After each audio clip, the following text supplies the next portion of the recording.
Long ruban de 35 km autour de la capitale, le périphérique parisien est l'autoroute urbaine la plus empruntée d'Europe, avec plus d'1 million de véhicules chaque jour.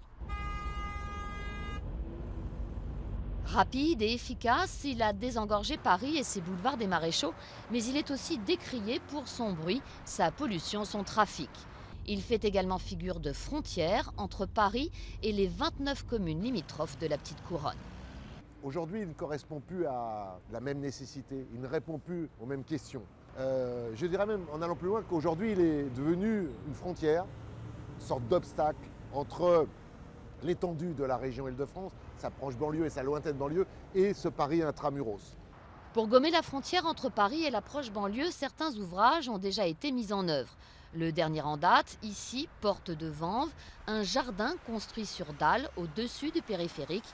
L'idée, rendre le périph' invisible pour concrétiser le projet du Grand Paris.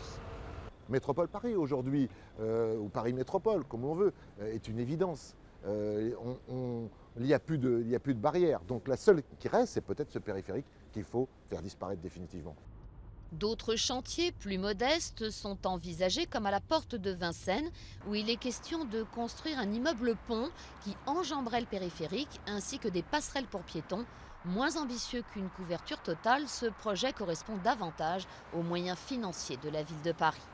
Quant à la pollution dégagée par les véhicules, une seule solution, la limitation de vitesse, qui devrait prochainement passer de 80 à 70 km/h, voire 50.